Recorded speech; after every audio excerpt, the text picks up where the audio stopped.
Morning gang, I am out with a new rod, hasn't even had its first cast yet. It's the Shakespeare CX Float, 9 foot. It's got a retractable butt. I don't see the advantage of that really. The first thing I noticed, what a lovely action it is, look. It's a proper float rod, it's not a waggler rod, it's a proper float rod. And it seems to have a lovely curve, it's got lovely eyes and all. The problem I've had with Shakespeare rods in the past is they've had one less eye than typical rods, but these are absolutely banging. Yeah, so I'm looking forward. Now we're going on a upside down float. I'm feeding swan geese duck pellets, but I'm actually using dog biscuits. That's how your dog biscuit should be. See that? On the upside down float. So let's see if we can't get one. The last video I've got a Frankenstein float rod. Two rods sort of like joined together, and they make 4 rod options. It's heavier, you wouldn't want to hold this all day, so if you was like on a river float fishing all day, you'd probably go with a Frankenstein rod that I've made. But my Frankenstein float rod is more for commercial carp, you know, it's where you're banging out, you know, decent carp. I think it'll make a decent feed rod as well, because look how, you know, it's that light. I'm going to show that aspect as well, see if I can't catch some on the feeder. Good idea to go where there's a tree. Yeah, go on, it's thinking of you. Oh, you're in on that. My new rod. Hey, look at that, I thought so.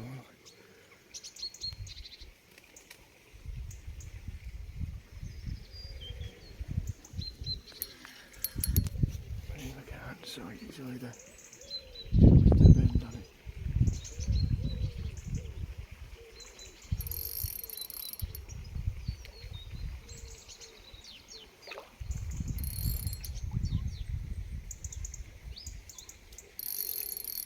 It's got a very through action, I can tell you that much.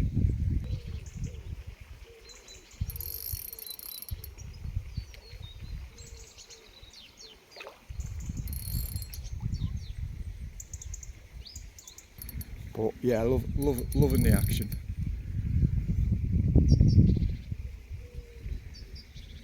It's the other extreme to the Sonic pellet waggler. It's the other extreme to that. It's very light compared to that. It's on par with the map generation, new generation. What are they called? I forgot the code they use. But anyway, they do it, but they don't do a 9 foot, they only do a 10 foot. But it's like that, the action's similar to that. It's a proper float rod, and this isn't a big fish, look. I'm going to net him now. I'll bring him up so you can see him ruining his head here. That's him there. There he is. That's the fish I've just caught, putting that bend in. So he's not even a big fish, he's a very fat one, but he's not very big. So yeah, happy days, and catch a bigger one here, we'll see some bend, that's for sure. I've put a feeder on.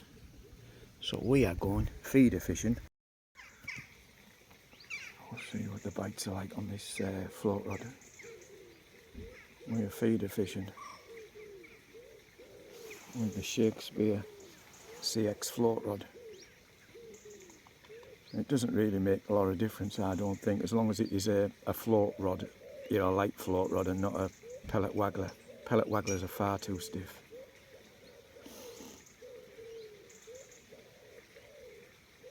Don't strike. It has to go around and stay around. There you go.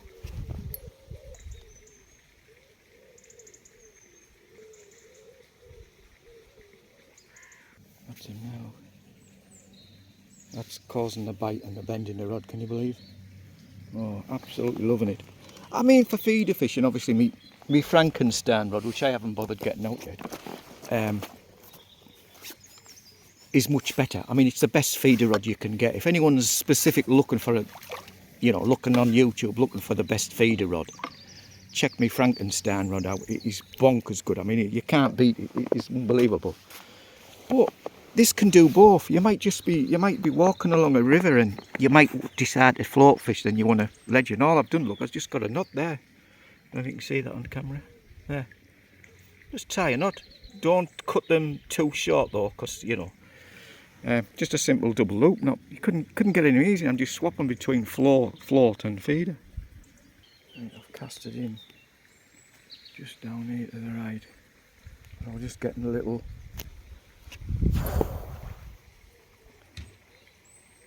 It's only a little one, but it definitely works as a feeder rod, gang. No question about that. It's a little tiny fish and it just had the rod round, so don't worry about, you know, you're not going to see bites and all that rubbish. You know. I'll give you a tip where I see even the professionals do it wrong. When you're casting in quite short like that, just like 11 foot away and all that, say that hedge is the top of the water, they let it land on top of the water and just let it go down like that. What happens is feeder lands upside down. You imagine the top of that tree is the top of the water. What you do is you touch the line there and keep a tight line, and then what happens is the feeder arcs down like that, and it always lands the right side up. Got to make sure your bail arm is not in the way. I'm going to put my finger on it just before the water and keep my rod low, so I've got a tight line all the way. You know, there's no point I get a slack line basically, watch. Yeah. A tight line. Yeah. Then when it's landed on the bottom, you should leave a slack line then. Yeah, could get your bail arm over. Make sure you haven't got a tangle. But we're fishing. Do not tighten up. You do not want to tighten up.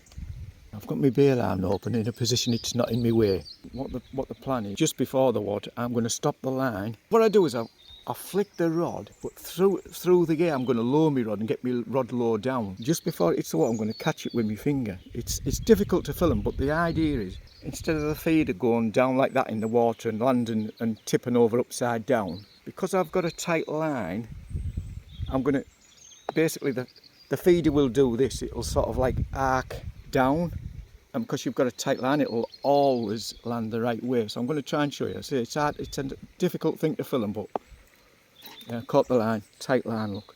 So it's hit the bottom. Now bring it back with a slack line, so you let your finger off, yeah.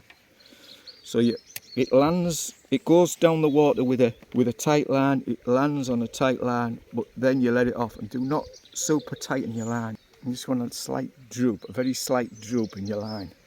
There you go. Especially when you're fishing close in like this. Again, it's not a big fish, but a nice enough bite.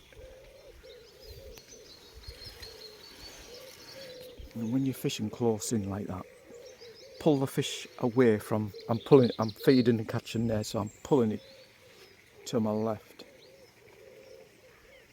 Look at this for a nice bend in the rod there. Look at this. Anti-reverse on, little swing,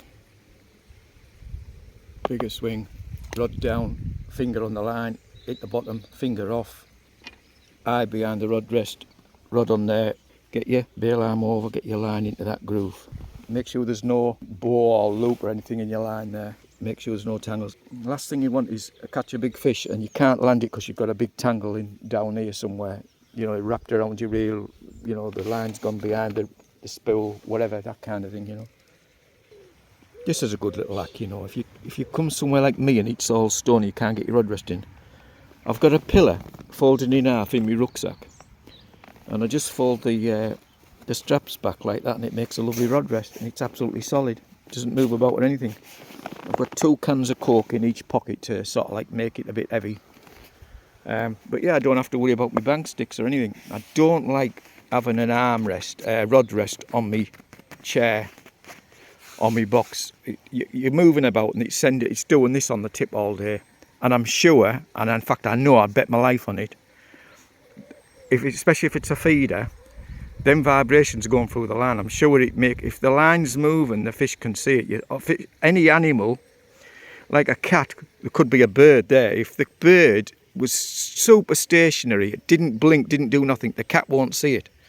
can only see things when it moves, and the same thing with dogs, and I'm sure it's the same thing with fish. Because I'm a close-in fisherman. I've been feeder fishing loads of times, close in, and I've had the feeder rod, feeder rest on this box or my chair, and I'm moving about, and this line's going out. I'm not getting any bites. As soon as I done this, so there was no transfer of any vibration into the line, so the line wasn't moving at all, I was getting more bites. A lot more bites. And not only that, you can read them better because you're not seeing any movement from your box or whatever, you know. And I watch all YouTube videos and I see so many top anglers doing it wrong, and I could name them, but I'm not going to. But you know, I'm talking about really top anglers doing it wrong. They're getting bites and they're missing bite because what happened? The feeder's upside down. I want to show you how this is such a good feeder rod, you know, although it's a float rod. It doesn't matter what's on the name. It doesn't matter, does it, what it's called. I mean, you could use it for light spinning, couldn't you? You know, people get hung up on the name on the. Oh, here we go. People get hung up on the name on the rod, you know. I mean, some rods you could go mackerel fishing with, for example, you know. But, oh, I must have or a bass rod. I must have a bass rod. I must have a bass rod. Yeah, well, you know, pellet waggler rod is exactly the same action you need for a bass rod, you know. A good 10-foot pellet waggler would be perfect for mackerel fishing. If you're just starting out, or if you're just going on holiday, or if you don't want to spend a lot of money on rods, you know, you just want 1 or 2 rods. Get this rod because you can use it. It's a brilliant float rod, and it's a brilliant feeder rod. Because watch, I'll show you. Watch the bites you get. As long as that's tight enough. If you tighten it up, you're lifting it off the bottom, and you can spook the fish. You're better off just having a slack line. It'll float down like that onto the bottom of the water, and you're less likely to spook the fish. I don't know if you can see the pull it away out your swim, keep going and going, pull it right out your swim. This is only a little fish, but you saw the hellish bite, you know. You can see by the rod action that it's only a little fish. Lovely action, this rod by the foot. A beautiful little carp this is, look at this. Oops, stay there, boy. Look at this, what a beautiful little fish. Isn't that beautiful? And that's you saw how the rod went round, yeah? I mean, just to give you a scale, that's my disgorger, look.